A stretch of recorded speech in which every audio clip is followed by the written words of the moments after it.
Before we get started, I have a quick favor. I've been self-funding the Finding Genius podcast for 5 years now. I've done over 3,000 episodes. And as you can see on YouTube, we're up over 1 million views on the channel, which is fantastic. The next thing I really want to push on is to get up to 10,000 subscribers. Because once we do, we'll be able to put a donate button and we'll be able to solicit donations to help keep the podcast running and to also get the Finding Genius Foundation moving along. We have a big project studying anxiety, depression, and PTSD and working on a product to help people overcome these problems because I've seen them explode recently after the last 2 years of the whole virus situation. So if you would, please subscribe to the podcast. That would help us tremendously. Give us a thumbs up and check in the description for Buy Me a Coffee. It's about $5. If you could buy me a coffee, I'd really appreciate it. It would help keep the channel going, and I love coffee. Thank you. Organifi is a line of organic superfood blends that offer plant-based nutrition made with high-quality ingredients.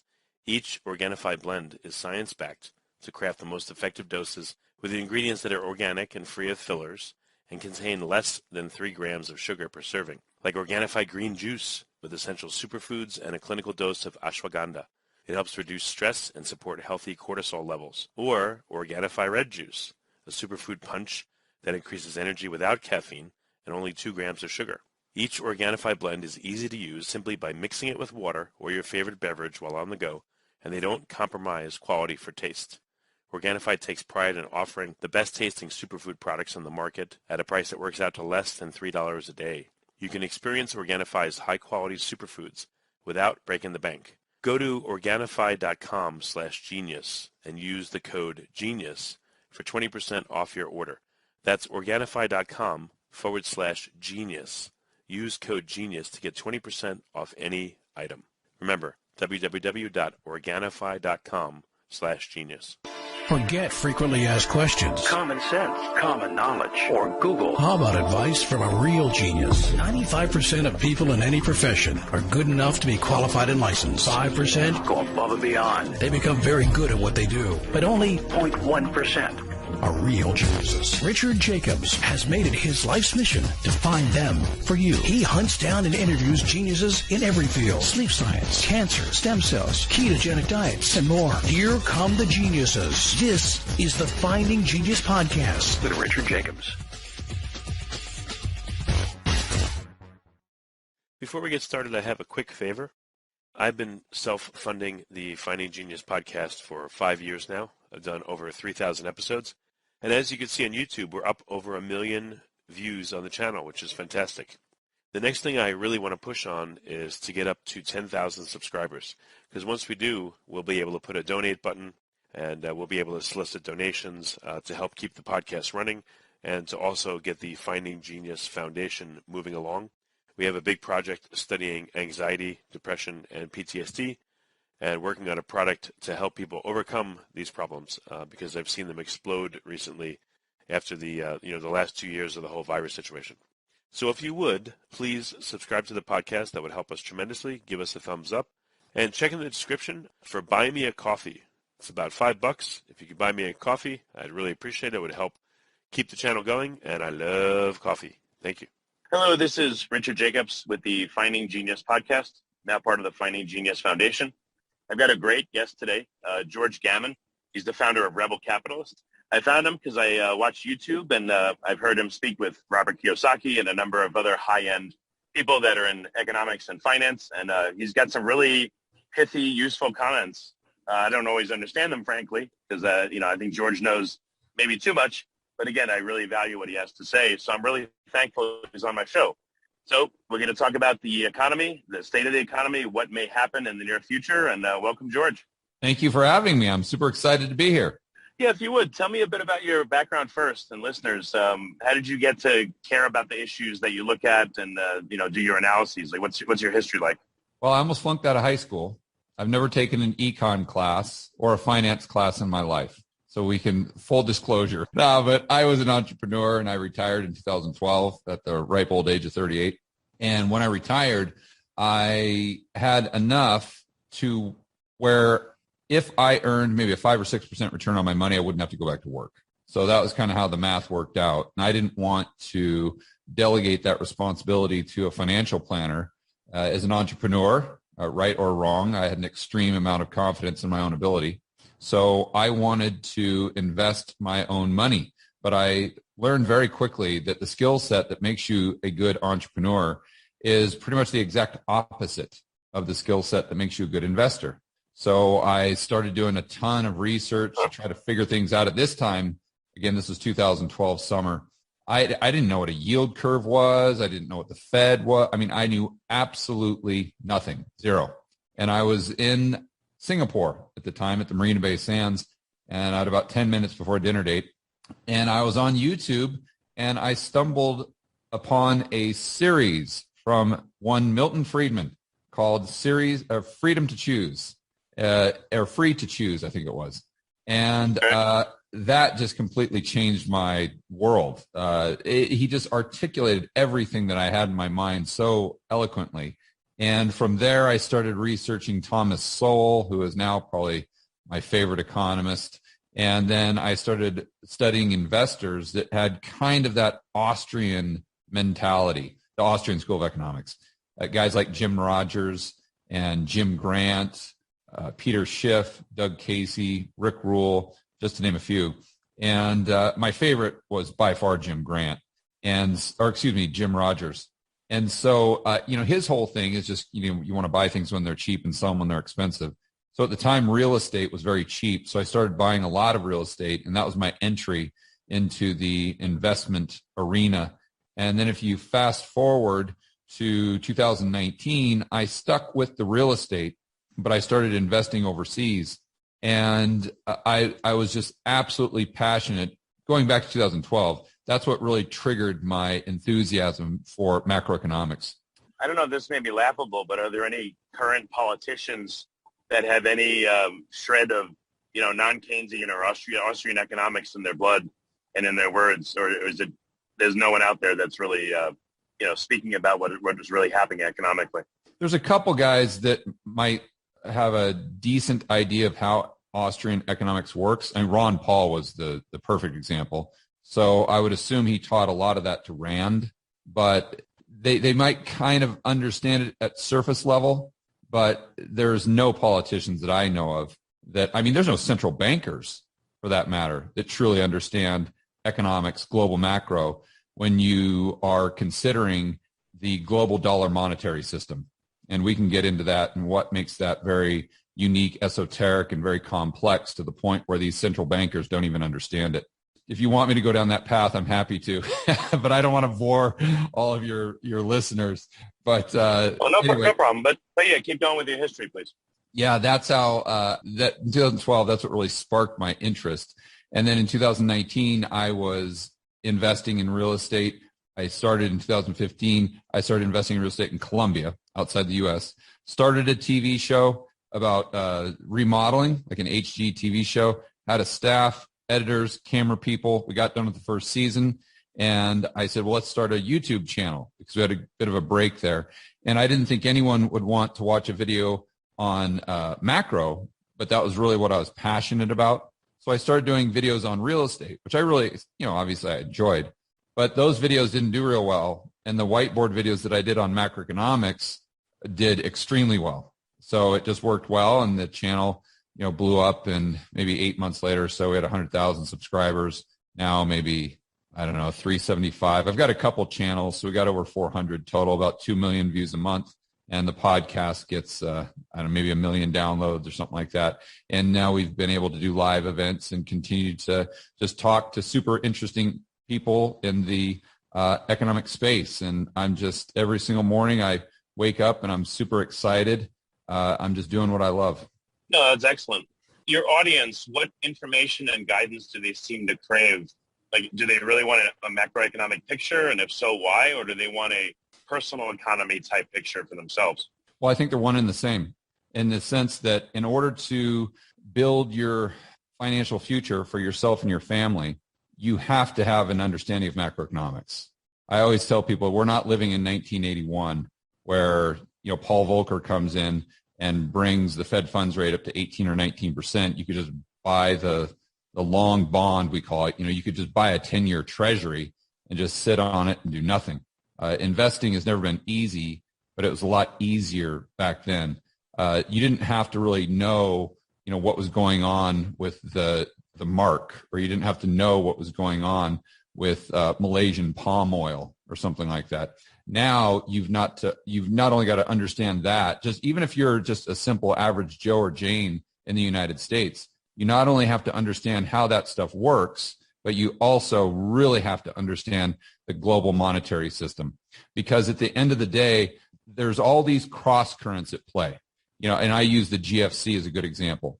So prior to the GFC, let's call it 2005, 2006, you could have had all these arguments as to why local real estate was going to go up or down in value. There's population coming in from California. There's going to be significant job growth. You've got it's on a great street. There's gentrification in this area, et cetera, et cetera. But if you have the global monetary system break down like we had in 2007 and 2008, all of that other stuff, all those other little cross currents get wiped out by the tsunami of global macro. So that's why I think it's crucial that people at least are cognizant of it and understand it to a certain degree, so then they can better predict the probabilities of certain outcomes and then adjust their portfolio accordingly based on their personal objectives. Yeah, whenever I consider problems that are going on, I think about it one way, and I always think about it in the context of the U.S. because I'm here, but I also do speak to multiple people from different countries, like for inflation. I think about inflation here, and I reason out why it's happening, et cetera. But then when I speak to, one guy I know in Australia, and he says it's there, and other people in Pakistan and in the UK, the way I was looking at it, there's no way it's going to. You're saying how when you talk to people in other countries and they're having significant problems with consumer price inflation, you realize that it's a global phenomenon. So yeah, that's a good way to put it, yes. that it is a global phenomenon, you have to start reverse engineering that and say, okay, well, why? Why is it? And what you come to the conclusion very quickly that the solution, let's say, for consumer price inflation is not more currency units. The solution for consumer price inflation is more stuff. It's more goods and services. So globally, if we have these supply chains breaking down and we have less stuff being produced, then regardless of how many currency units we create through, let's say, stimulus checks, as an example, or how much money we give people in order to afford the higher prices, it's the problem is only going to get worse, because the reason you have high prices in the first place is because you have a supply-demand imbalance. Therefore, the higher prices are supposed to bring down demand, increase supply, which creates an equilibrium. But unfortunately, what we're doing globally, all these politicians are doing it, not just in the United States, but they're saying, okay, well, we're going to go ahead and increase taxes on these oil companies, a windfall tax as an example. And then what we're going to do is we're going to take those currency units and then we're going to give them to people so they can afford the higher gas prices. Well, what are they doing? They're increasing demand and they're decreasing supply. So you see, you could, if you just understand it at those levels and you start by talking to all your friends in all these other countries and then coming to a conclusion as to why there's the problem and then what solves the problem, then you can look at the policies being enacted and then you can determine whether those policies will make the problem better or make the problem worse. And if you come to the conclusion that it's going to make the problem worse, then you can adjust your portfolio accordingly. Hey, George, so do you think that this is deliberate, that inflation was caused by government's pandemic response? This is what I think, that, the pandemic response was to print all this money or cause it to come into existence. That caused inflation. Now they're trying to cover it up with, oh, look, the supply chain shortage is great.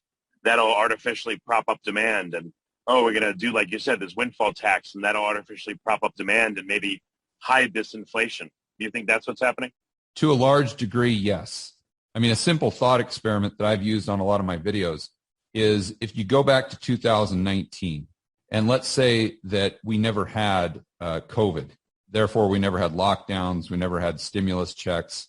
We never had governments basically locking people in a cage for a year, telling them that they could no longer produce goods and services. Would we have the problem to the degree to which we have it today of consumer price inflation? I think the answer is obviously No, we would not. So then you have to come to the conclusion that that was a contributing factor. That was very significant.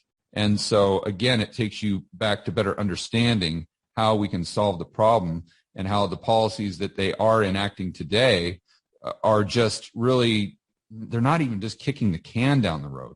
They're going to make the problem worse, because if you are going back to the oil companies again, if you're taxing them to a greater degree, you could say, well, that's great because they've got these windfall profits. Yeah, but that means less capital that they're going to have to invest in future supply coming online. And it's also going to disincentivize them to produce more supply in the future because they know that you're going to tax more of the profit. And so they're going to be far less, they're going to be more risk averse, I think is the way to say it. And then again, you're giving the people more currency units through whether it's PPP loans, whether it's stimulus checks, and they have more purchasing power, more demand, and then it makes the consumer price inflation go up. So yeah, I think that's what we're dealing with right now. You know, unfortunately, I think the problem can only be solved by decreasing. Well, let me take that back. I think the way they're going to try to solve the problem through the Federal Reserve is by decreasing demand by lowering asset prices.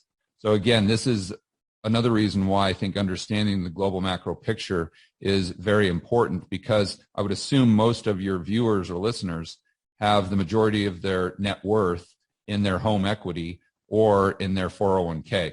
So then how could the Fed lower prices? The price controls, or what other methods would they have to try to do that? Bring down asset prices.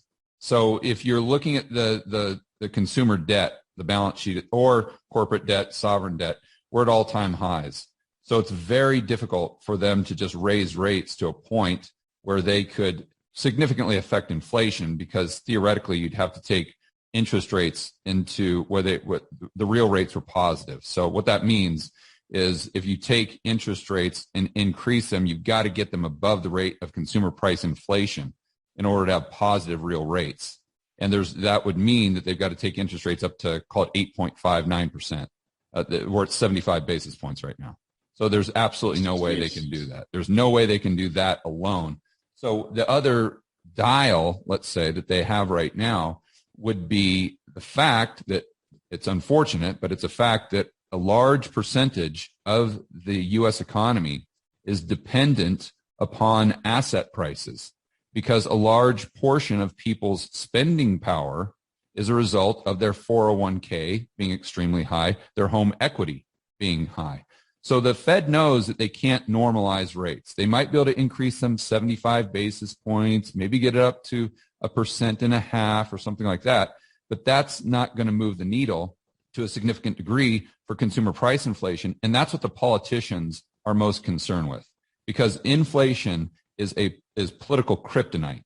So, you know, we saw just the other day that Joe Biden sat down and met with Yellen and Jerome Powell and to come up with a quote unquote plan as to how they're going to tackle inflation. And because Joe Biden knows that this is his number one priority. This was by far his biggest problem right now. So he communicates that, probably using a lot of four-letter words, to Jerome Powell and say, hey, you got to get this inflation down. So if you're Jerome Powell, he says, I can't raise rates. What do? You have to talk like you're going to raise rates. You have to, I always say, they've got to talk like Paul Volcker, but they have to act like Ben Bernanke. So in economist speak, that means you've got to talk very hawkish, meaning you're going to raise rates. You're going to have a strong dollar. You're going to be tough on inflation, but the way you act is very dovish, meaning monetary policy is still very, very loose, right? And so what this does is it makes the market, it sends a signal to the market that, oh my gosh, the Fed is going to be tough. They're going to raise rates. They're going to bring on a recession. They're going to do these things. So we need to sell off the risk assets. The risk assets are the stocks. That brings down the level of the stock market.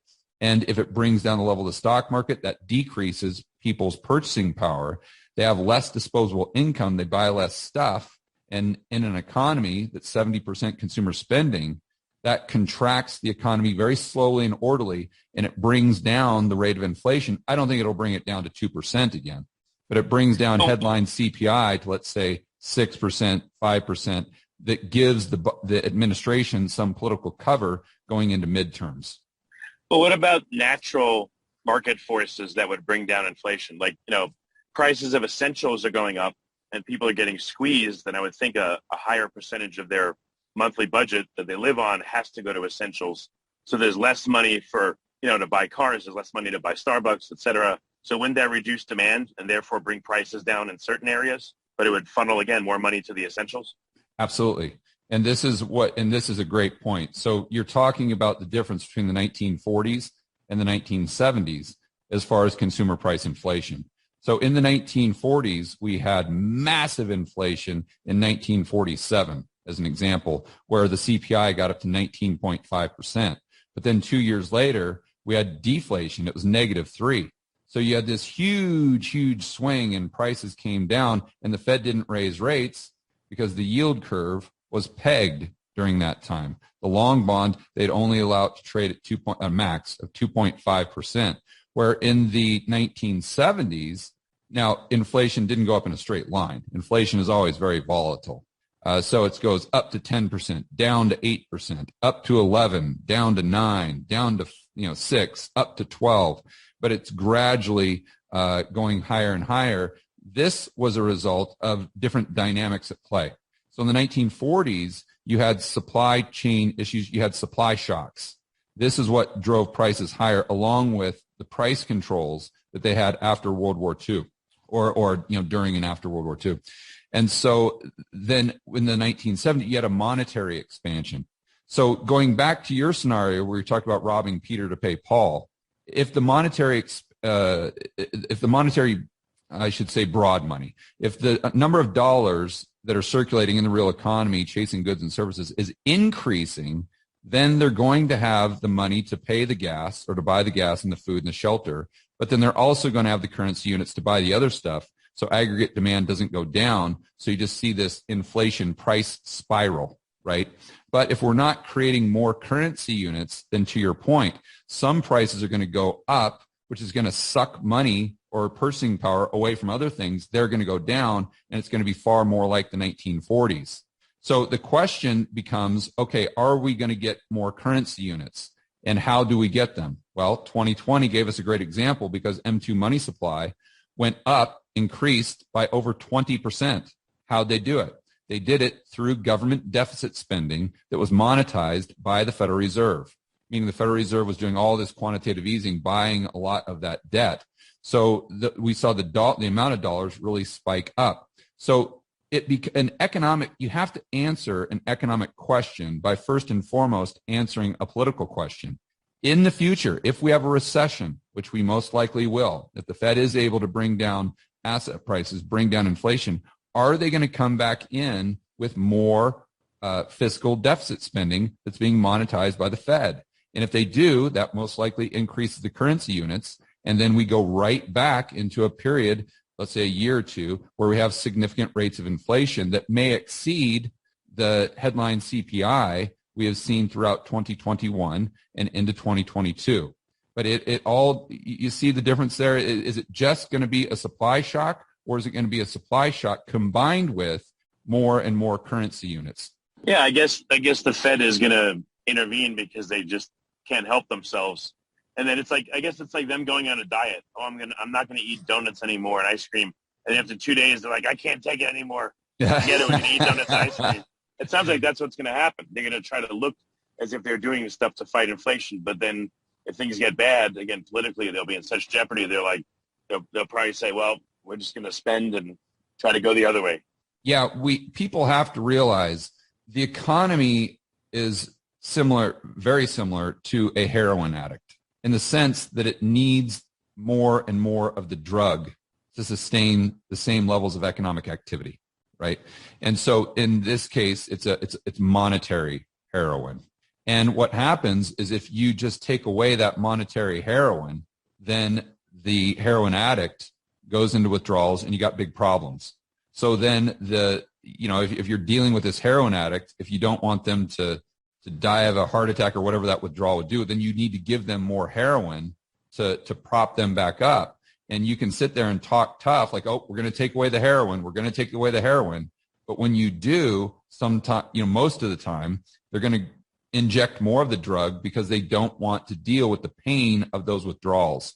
And that's the exact same thing that's happening to our economy right now. And of course, the heroin addict is the economy, and the Fed and the government are the individuals that are giving that heroin addict more of the drug. So do you, from what I've heard, like 40% of all the currency in circulation was added during 2020 with all these stimulus. I don't know. Are we now at a point where this back and forth behavior is just gonna lead us in like an upward spiral into destruction? Like, are we now too far gone after what they've done? Well, here's how I'd answer the question, because you have to have a deleveraging, but it doesn't necessarily have to be through inflation, which is normally what you get. Or no, that's the path of least resistance for the governments. It can be through deflation as well, something similar to what we saw in the 1930s. So I guess the question is, can they keep doing what they're doing and just continuing to kick the can down the road and going through this cycle of propping up the economy through the monetary heroin? The economy collapses, or we go through a big recession, stock market crash, and then they come right back in with more quantitative easing, with more bailouts, and then just continue to try to go through this game of financial engineering, let's call it. And the answer is yes. It is possible for them to continue to do this, but there are no free lunches. So what we have to understand is the longer they play this game, the more it's going to distort the economy. Just like the more heroin that heroin addict takes, they may still be alive, but it's making them more and more unhealthy, you see. And that's the exact same thing that's happening right now to the really pretty much the global economy. So the easiest way to think about this is just for your listeners to ask themselves, are we creating more stuff or less stuff? That's pretty as simple as it gets. And if you look at a policy, a government policy, whether it's stimulus checks, whether it's sanctions on Russia, whatever it is, just ask yourself globally, is the global economy going to produce more or less stuff as a result of this long term? And if the answer is less, then that means the standard of living goes down. If the answer is more and it's sustainable, then that means the quality of life goes up and up and up. So, and why is this? And the simplest example I can give, or thought experiment, is just if you're on a deserted island, right? And most people would say, well, what is wealth? What's your bank account? Well, if you're on a deserted island and you've got a chest full of $1 billion, but you have nothing, there's nothing but coconuts and some salt water. Are you rich or are you poor? So if most people would say you're poor, even though you've got $1 billion in your chest. Why? Because there's no stuff. Right. There's no goods and services. So that's why I think if you just boil it down to its simplest form and you look at everything that's going on around the world today that seems rather complex, but if you look at it through that lens, you can start to better understand the probabilities of XYZ happening in the future. And again, position your portfolio according to the conclusions that are based on that worldview.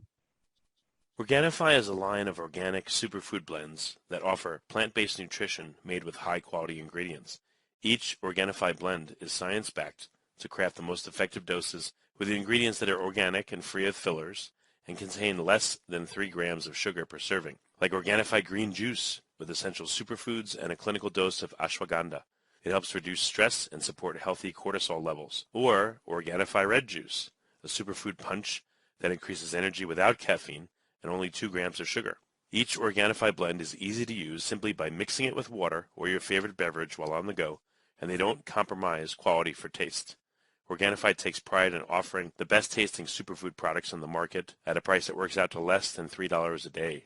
You can experience Organifi's high-quality superfoods without breaking the bank. Go to Organifi.com/genius and use the code GENIUS for 20% off your order. That's Organifi.com/genius.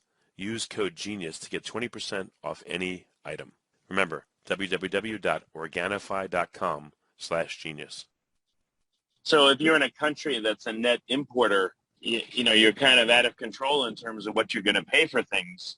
And if, even if you're an importer, exporter, I mean, with global supply chains breaking down, they don't seem like they're going to be coming back, especially with what's going on with Russia and Ukraine. It seems like the world is splitting and there's not going to be globalism. It seems like there's going to be maybe localized trading, but I don't think the networks are coming back.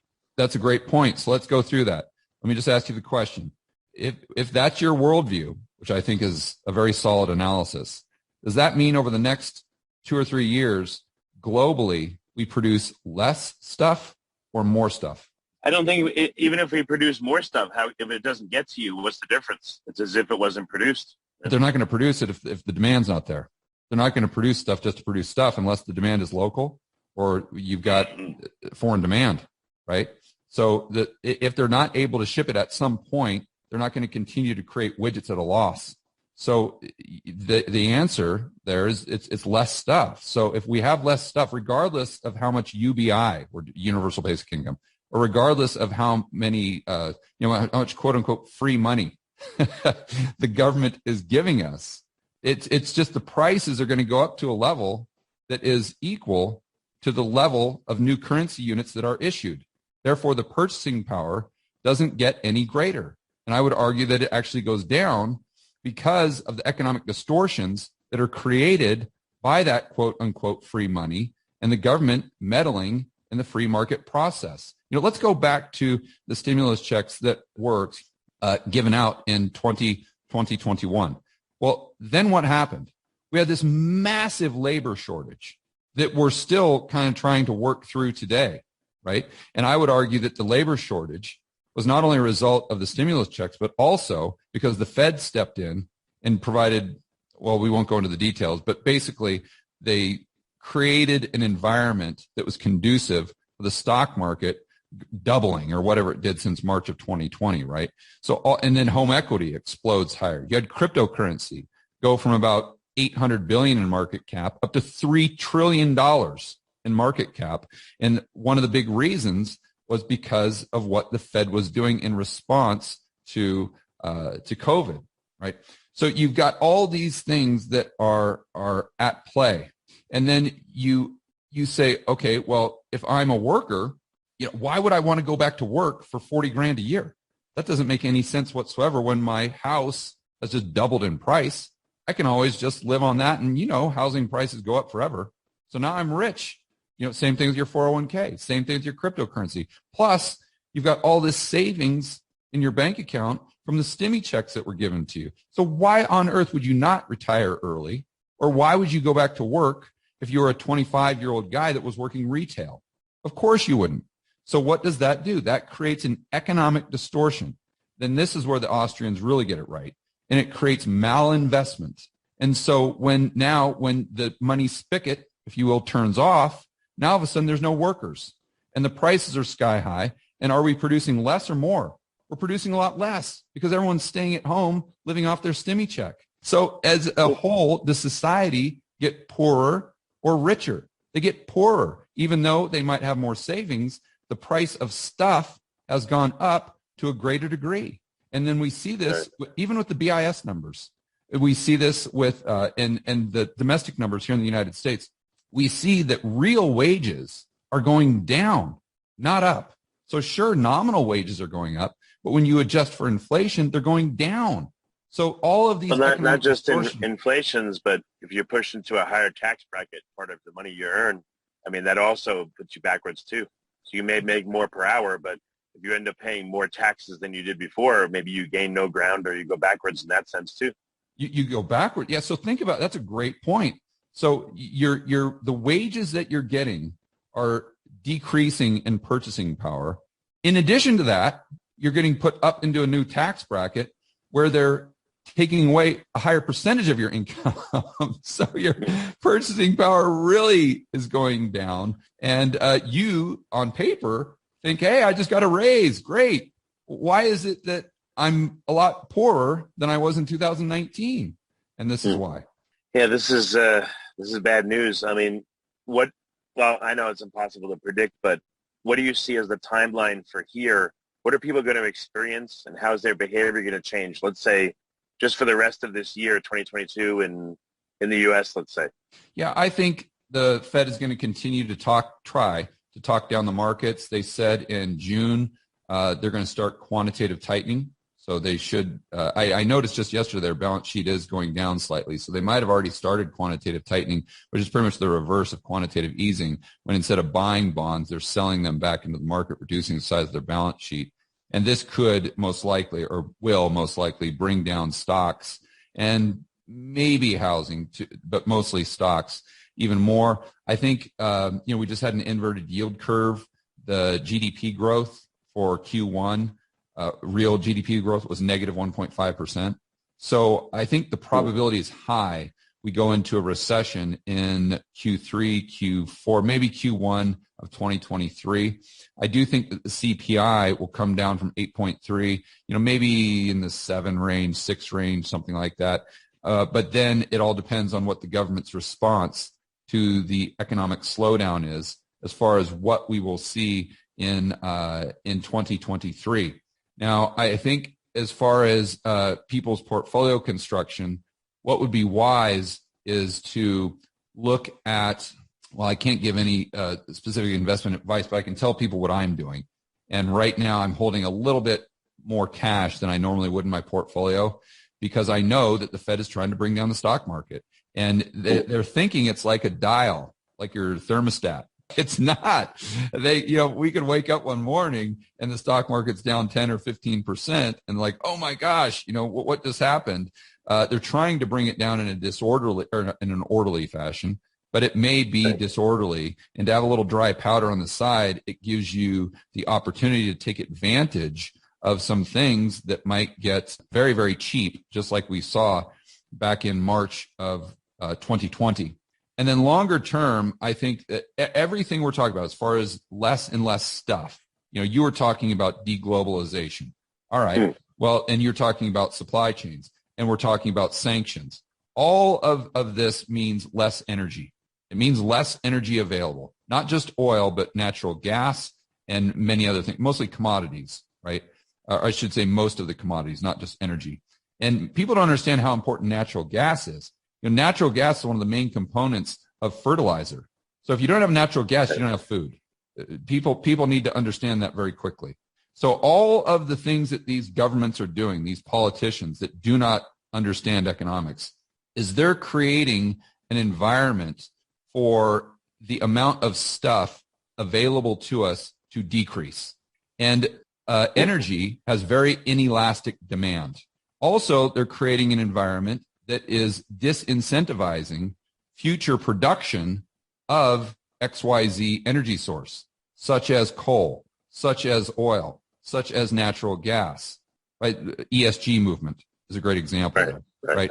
So what you're doing is you're setting things up to have a lot less supply in the future of something that has very inelastic demand.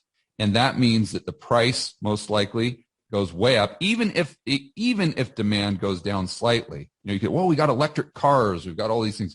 Fine, that may move it slightly, but you're not going to decrease demand for oil. And we can see that in Europe right now, right? They were really going green. They were implementing all of these policies. But when rubber meets the road, yeah, they need that natural gas really bad, or people freeze to death. Bottom line, right? Or you have food shortage. You have all these things. So my point there is, I think we've gone into a long-term commodity super cycle. It started in 2020 when oil prices, if you remember, got to negative $38 a barrel. Pretty safe to say that was a bottom in oil prices when they're negative, right? And if you look at long-term super cycles, they generally last about 10 to 15 years. The last one we went into started in about 96, 98, went to about 2011. And so I think we're just in the beginning couple years of that super cycle that may go till 2030, 2035. And just like inflation, these super cycles are wildly volatile. So what I'm doing is just sitting back and just with that long-term view, I'm just waiting for the prices to come to me. And like, as an example, if we had the war end tomorrow with Russia, Ukraine, hopefully it does, you would see oil prices really contract. And I think that could be a buying opportunity. If you see us go through a recession, a global recession, maybe a global depression in 2022, 2023, that's going to bring down commodity prices. But everyone's going to say, oh, these commodities, you get rid of them and forget it. We bought them in 21 and it was a bad move. Now with this global depression, it's going to go on forever. This is the mindset. You'd be crazy to buy commodities, especially when all these governments are moving to ESG policies. But that's your opportunity. That's your opportunity to buy because long-term in 5, 10, 15 years, that the prices are going to go up because of all these policies that are happening in the backdrop to to fix the global monetary system that we've never fixed, and to also try to prop up this system where the policies are are creating or exacerbating the existing problems by creating less supply and more demand through currency units, government deficit spending monetized by the central banks. Do you think that governments, I don't know if they understand this or not, but they seem to be doing the exact opposite of what's going to help, to avoid pain now based on what they've done themselves? I don't know, they're going to do all this rigmarole, and it just seems like it's going to make things worse. It seems like they're just not going to be able to leave their hands off the economy, of all the economies of the world. And I don't know, I just don't see it. It just seems like they're doing the exact wrong thing. Well, yeah, because they're just trying to buy votes. And unfortunately, economics is counterintuitive to where, for most people, if I just said, listen, gas prices are going up, so what should we do to fix the problem? I mean, what if I just gave you guys all more money? Most people would say, oh, yeah, okay, great. Problem solved. Yeah, gas prices go up to $6 a gallon, but if the government gives me $500 a month, then that solves the problem because I can afford to pay those higher gas prices. See, they don't realize that sounds good at surface level, but you start scratching beneath the surface and you're like, whoa, wait a minute here. No. That's increasing demand, decreasing supply, or at least increasing demand. That's going to make the problem worse. So that's why I think it's, again, very important, going back to the beginning of our conversation, for people to start to educate themselves on how these things truly work.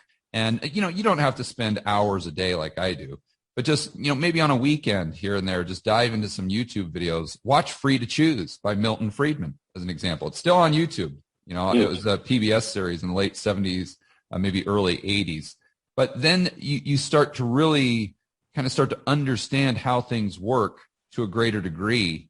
And then you yourself can answer those questions, that we're talking to the viewer or listener, that we're asking and answering right here. Are the politicians doing the exact opposite of what they should be doing? That you don't have to study for hours on end to come to the correct conclusion there. How bad do you think that politicians are going to screw up the market, and the economies of the world over the next few years? Like, do you think it's going to be absolutely terrible, or at some point will they wake up somehow to reality? Or what do you think will happen? Well, the good news is the United States has the global reserve currency. So why is that such a benefit moving into the 2020s? Because 70% of global transactions are settled in dollars. So what that means is if you are Sri Lanka, let's use them because they've been in the news a lot lately, and you need to buy rubber or you need to buy diesel fuel, let's say. Let's say you're buying that diesel fuel from, we'll just say, Saudi Arabia. You have to have dollars to buy the fuel.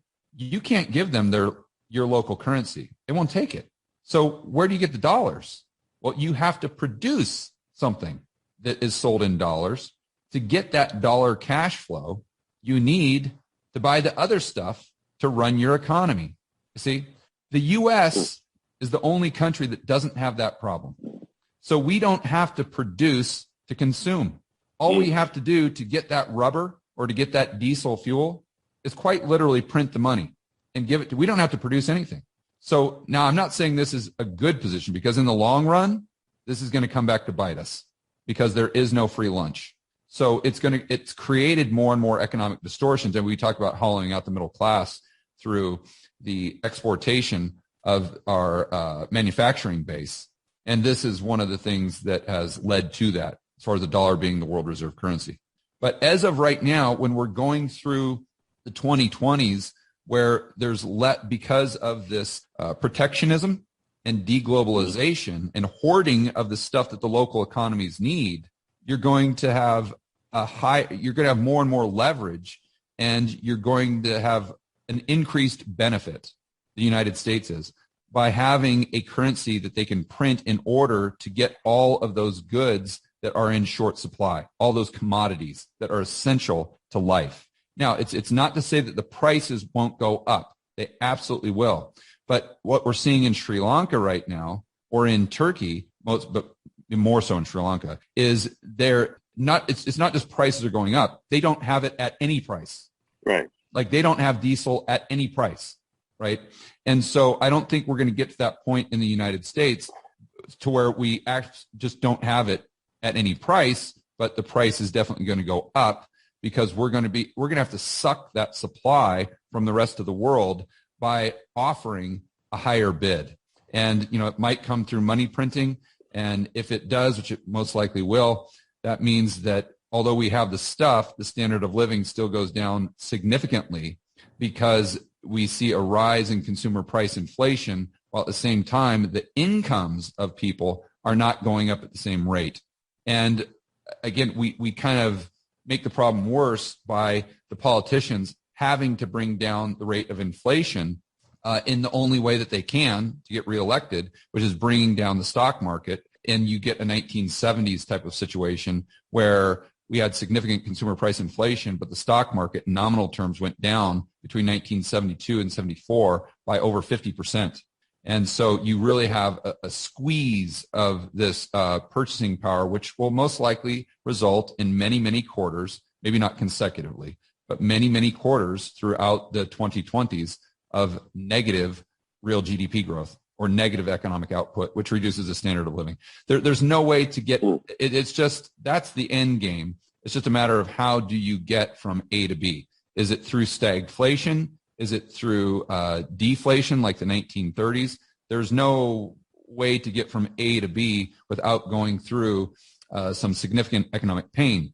Now, that's the bad news. The good news is every crisis is combined, or every time we have a crisis, we have an equal amount of opportunity for those who are prepared.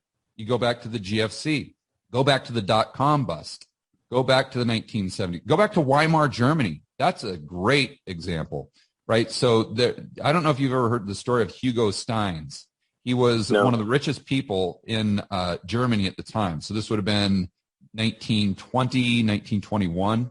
Well, he saw the writing on the wall. He read the tea leaves. He understood the macro stuff that we're talking about. So what he did as an industrialist is he went out and borrowed as much money as he possibly could to buy all of these companies because he knew, or he thought the probability was high, that they would get hyperinflation. So if they go through hyperinflation, that wipes out the debt because the debt is denominated in the currency that basically becomes worthless. So he ended up, within the matter of 2 or 3 years during this hyperinflation, he basically got all of these huge businesses for free. And he became the most wealthy individual in all of Germany as a result. So that's an example. And I'm not saying we're going to go through hyperinflation here. And I'm not telling your audience to go take out tons of debt. But I'm just using that as an example of when there was a huge crisis. I mean, hyperinflation is devastating, but it created an offsetting and equal to the devastation in the form of an opportunity that if people are prepared, they can actually take advantage of this and not only survive, but financially thrive. But people have to adjust their thinking to where they start looking at wealth, not in terms of dollars or currency units, but looking at wealth in terms of a society's ability to produce stuff. And at the end of the day, hard assets, shelter, food, energy, stuff like that. So I don't know if I call it advice, but I mean, if you're a regular person, a regular middle-class person in the U.S. working at, a job, is there anything you can do to protect yourself against what's coming? Yes. Any recommendations? Yes. Absolutely. So I would start off, I can just, again, tell people what I'm doing personally. I always like to have about 10% of my portfolio in gold. And because for me, that's the percent I allocate to what I consider insurance, just an insurance policy. Whether we go through a huge deflationary environment, let's say we go through the 1930s, gold most likely goes down in price, but also most likely goes up in purchasing power because everything else that you want to buy with the gold goes down more significantly. In an inflationary environment like the 1970s, gold usually does well. Now, gold hasn't done well recently, but gold's a long-term asset. You can't just look at it in 2 or 3 year chunks. You got to look at it over the span of time. And you can go back 5,000 years, and gold can buy the same amount of stuff today as it did 100 years ago, 500 years ago, 1,000 years ago. So that's always my kind of insurance policy. And that's something that everyone can do to a certain extent. You can have 10% of your investable assets in gold. This is that insurance policy. It's going to maintain some level of purchasing power, especially if you have a cash position, dry powder, to take advantage of some commodity prices coming down. And then I think what I don't want to get too in the weeds, but another thing that just the average Joe and Jane can do is if you have a mortgage, just make sure it's a 30-year fixed rate loan. So why? Because the probability is very high that we go through significant inflation over the 2020s. Now, again, it doesn't go up in a straight line. It could be even like the 1940s where it goes way up to 19% and then comes crashing down to -3 and then goes back up to 4, 5, 6, something like that. But if you lock in a 30, or if you already have a 30-year fixed rate loan mortgage at, let's say, 4%, and let's just say that the rate of inflation is going up by 10%. Let's say it averages 10% over the next 10 years. That is a huge transfer of purchasing power from the lender to the borrower because you're paying the loan back in devalued dollars. You're paying the loan back with less of your overall purchasing power. So that if I had a 30-year loan right now, a fixed rate, I would actually consider that an asset on my balance sheet. I wouldn't consider that a liability, assuming you've got a strong income enough to pay the mortgage. And if someone was desperate to get a home loan and they said, "I'll take an ARM," let's say it adjusts in 2 or 3 years, do you think that's insane in this current climate? I do. And listen, if that's the only way you can afford a home, then you probably shouldn't be buying that home, right? Because at the end of 2 years or 5 years, those rates most likely, maybe not 2 years, but definitely 5 years, the rates would most likely be higher. And, who's to say that you're able to afford it then? I think you're really rolling the dice there. Now, if there's some other reason that may be prudent, let's just say, I don't know what that would be off the top of my head, but let's just say we could think of one for taking out an ARM. Then what you'd want to make sure is you'd want to read the fine print to see what's the maximum interest rate they could adjust to. So as an example, I had a line of credit on a lot of the equity I had in my rental properties in the United States. And one of the things I did on that, because that adjusts like every month, I think it did. And so I asked my banker, who I'm good buddies with, I said, "What's the max here? Is that in the fine print?" He said, "Yeah, the max is like, I think it was 8% or something like that." So even if interest rates, let's say the 10-year just balloons up to 20%, they're still only able to adjust it to a max of 8% throughout the life of the entire loan. So I would look for that type of language in the specific loan documents. Now, I don't know if that's applicable to a mortgage, an ARM. I've never looked into it, but my guess is it probably is. There's probably some language in there that you'd want to be cognizant of. Okay, so long-term fixed-rate debt, especially with inflation going crazy, could be a great thing because, again, inflation is making it easier for you to pay that debt over time. Yes, absolutely. Another thing everyone can do that we've discussed here is educate themselves. Again, it doesn't take 5 hours a day. Just take a couple hours on the weekends and start reading about this stuff. Start watching some, podcasts like yours and maybe some audio books. And I think one of the greatest things I ever learned as an entrepreneur, it's helped me throughout my whole life, is I had a mentor say to me one time, he says, "George, you got to know what you don't know." And it seems so overly simplistic. But if you actually think about it, it's very profound. And very few people know what they don't know.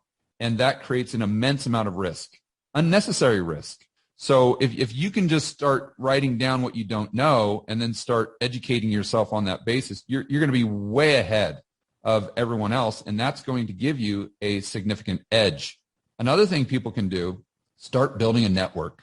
There is no excuse not to build a network of like-minded individuals. Now that we have the internet, we've got Facebook, we've got Twitter, we've got all these things. I mean, I don't know how long ago you started your podcast, but I would assume that in doing so, you have really built your own network to where it's substantial and it's significantly larger than it was, and maybe more robust than it was before you started the podcast. And, people don't have to create content to do this, because one of the main reasons a network is so important is because if we do go through some tumultuous times, they've got your back, you've got their back, and these are people that are like-minded. You can help each other get through whatever it is that we're going to deal with from a standpoint of the economy or society at large.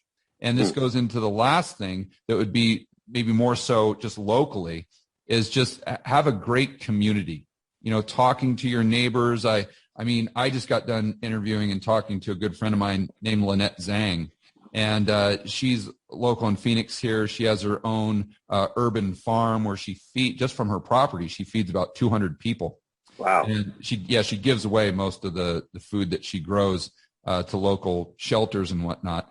But it's a great example of someone that I have just in my local community here and in my network that has very similar views, that understands global macro, and is someone that I'm always there to help her, and she's always there to help me.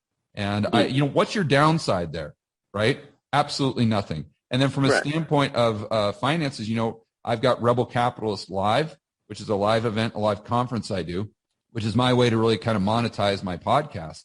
And that all comes as a result of my network, because I started interviewing people on the podcast and, just reaching out and doing anything that I could to help out those people. So whether it was Lynn Alden, Brent Johnson, Jeff Snyder, Luke Groman, Joseph Wang, I just spoke to him today, who used to run the trading desk at the New York Fed.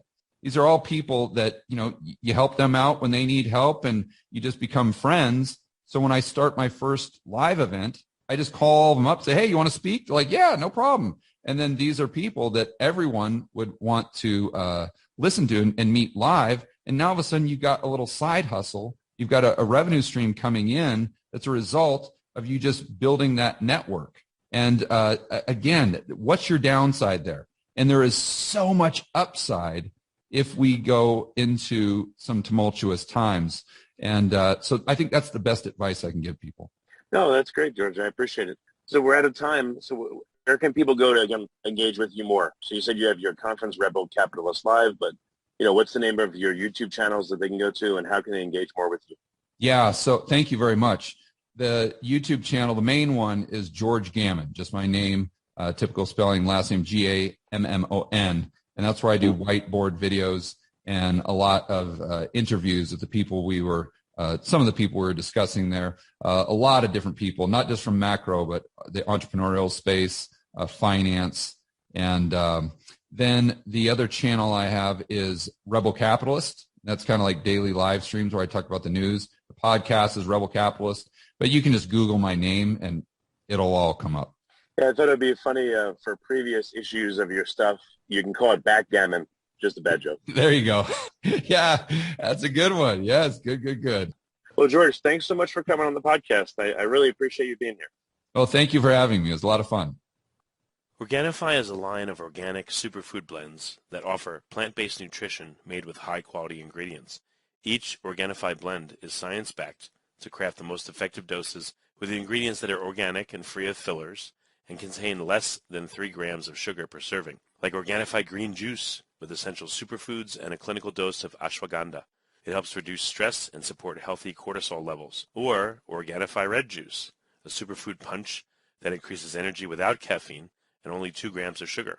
Each Organifi blend is easy to use simply by mixing it with water or your favorite beverage while on the go, and they don't compromise quality for taste. Organifi takes pride in offering the best-tasting superfood products on the market at a price that works out to less than $3 a day. You can experience Organifi's high-quality superfoods without breaking the bank. Go to Organifi.com/genius and use the code GENIUS for 20% off your order. That's Organifi.com/genius. Use code GENIUS to get 20% off any item. Remember, www.Organifi.com/genius. You've been listening to the Finding Genius podcast with Richard Jacobs. If you like what you hear, be sure to review and subscribe to the Finding Genius podcast on iTunes or wherever you listen to podcasts. And want to be smarter than everybody else? Become a premium member at FindingGeniusPodcast.com. This podcast is for information only. No advice of any kind is being given. Any action you take or don't take as a result of listening is your sole responsibility. Consult professionals when advice is needed.